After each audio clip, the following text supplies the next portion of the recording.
जय हिंद। तो मैं पिछली बार की तरह इस बार भी एक क्वेश्चन लेकर के आ गया हूं और ये जो क्वेश्चन है क्वेश्चन नंबर 5 है। एक्सरसाइज 4.2 का प्रश्नावली 4.2 का क्वेश्चन 5 है। अब इस क्वेश्चन 5 को आज हम इसको पूरी तरह से करने वाले हैं, सॉल्यूशन करने वाले हैं। तब तक के लिए आप इस वीडियो में बने रहें। पहले क्वेश्चन को समझ लेते हैं। क्वेश्चन क्या बोलते हैं, जो प्रश्न बोलते हैं उसी के अनुरूप हम इसमें आगे काम करेंगे।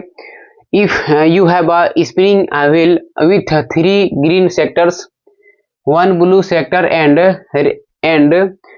1 red sector, यहाँ पर हो जाएगा 1 क्या है, रेड सेक्टर। कहते हैं कि what is the probability of getting a green sector, what is the probability of getting a non blue sector. इसमें जो है इसमें हमें दो काम करना है। दो काम ये करना है, इसमें हमें दो काम इस तरह से करना है कि एक तो हमें किसका निकालना है, प्रोबेबिलिटी निकालना है। प्रोबेबिलिटी मतलब क्या होता है, प्रायिकता होता है। क्या होता है, प्रायिकता। और प्रोबेबिलिटी निकालने के लिए हम लोग क्या कहते हैं, जैसे कोई भी ग्रुप है, कोई भी समूह है, अगर मेरे पास अगर बाल्टी है और उस बाल्टी में अगर हम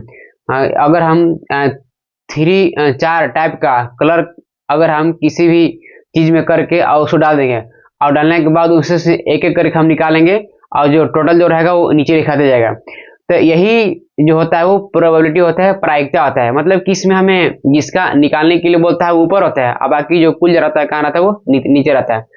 प्रोबेबिलिटी मीन्स क्या होता है, प्रायिकता। इसको हिंदी में क्या कहा जाता है, प्रायिकता कहा जाता है। तो यहाँ पर जो है यहाँ भी प्रोबेबिलिटी ही निकालना है, प्रायिकता ही निकालना है। लेकिन यहाँ पर देखा यह जा रहा है कि एक व्हील पहिया है और उस पहिए में जो है उसको सेक्टर बना दिया गया है, उसको जिसको सेक्टर को हिंदी बोलते हैं, त्रिज्यखंड बोलते हैं। तो पहिया में क्या किया गया है, उसको त्रिज्यखंड बना दिया गया। और कितना त्रिज्यखंड है, तो ग्रीन जो सेक्टर है वो 3 है और उसके अलावा जो ब्लू जो सेक्टर है वो 1 है और इसके अलावा जो रेड सेक्टर है वो कितना है, 1 है। मतलब कि टोटल सेक्टर की अगर हम बात करेंगे तो 3 तो ग्रीन के लिए हो गया, हरा के लिए 3 तो हरा हो गया और इसके अलावा 1 ब्लू हो गया, 1 यहाँ पर नीला हो गया और इसके अलावा पर 1 रेड। मतलब कि 3 1 4 और 1 कितना हो गया, 5 हो गया। अगर टोटल हद की हम सेक्टर की बात करेंगे, त्रिज्यखंड की बात करेंगे, तो टोटल जो त्रिज्यखंड है वो कितना हो गया, 5 हो गया। अब जब 5 हो गया तब आराम से हम इसका हम प्रोबेबिलिटी आराम से हम निकाल सकते हैं, इसलिए कोई दिक्कत नहीं है। इसे करते हैं, सोल्यूशन हम करते हैं। तो यहाँ लिख दिया सोल्यूशन, टोटल सेक्टर से इक्वल टू, देख रहे हैं यहाँ पे जो टोटल जो त्रिज्यखंड है वो 3 जो है वो ग्रीन के लिए हो गया और यहाँ पर 1 जो है वो ब्लू के लिए हो गया और यहाँ पर 1 जो है ये किसके लिए हो गया, रेड के लिए हो गया। टोटल अगर यहाँ पर संख्या का देखा जाए किसका, सेक्टर का, तो यहाँ पर कितना हो गया, 5 हो गया। 3 1 4 1 5 हो गया। हमें यहाँ पर प्रोबेबिलिटी निकालना है, दो चीज का निकालना है। एक हमको निकालना है किसका, ए ग्रीन सेक्टर, और दूसरा हमको निकालना है ए नॉन ब्लू सेक्टर। हमें इसका निकालना है, इतना हमको निकालना है। तो पहले हम ग्रीन का निकाल लेते हैं। तो निकालते हैं probability of getting a green sector, मतलब कि ग्रीन सेक्टर होने की संभावना। देखते हैं ग्रीन सेक्टर जो है तो P हो गया, ठीक है। P जो होता है, अगर प्रोबेबिलिटी निकालते हैं, प्रायिकता निकालते हैं, तो हम लोग उसको P से माने इस तरह से हम लोग उसको डिनोट करते हैं। P4 हो गया, प्रायिकता हो गया, और E4 इसके यहाँ पर इवेंट कहा जाता है। इसमें जो यहाँ पर इवेंट जो हमको देखने के लिए मिल रहा है वो यहाँ पर ग्रीन का मिल रहा है। और ग्रीन की बात हम करेंगे तो मेरे पास ग्रीन कितना है, वो 3 है। कितना है, वो 3 है। यहाँ पर ग्रीन का बात कर रहा है, ग्रीन का निकालने के लिए कह रहा है, तो ग्रीन कितना है, 3 है। और टोटल अगर हम देखेंगे तो कितना आ जाएगा, 5। और यही इसका हो गया, कंप्लीट आंसर हो गया 3/5। यहाँ पर ग्रीन देख रहे हैं कि ग्रीन जो सेक्टर है वो 3 है और टोटल जो सेक्टर है वो 5 है। तो 3 अपन कितना हो गया, 5 हो गया। 3/5 यहाँ पर हो गया। अब हम देख रहे हैं हमें जो प्रोबेबिलिटी निकालना है, तो ये निकालना है probability of getting a non है ब्लू सेक्टर।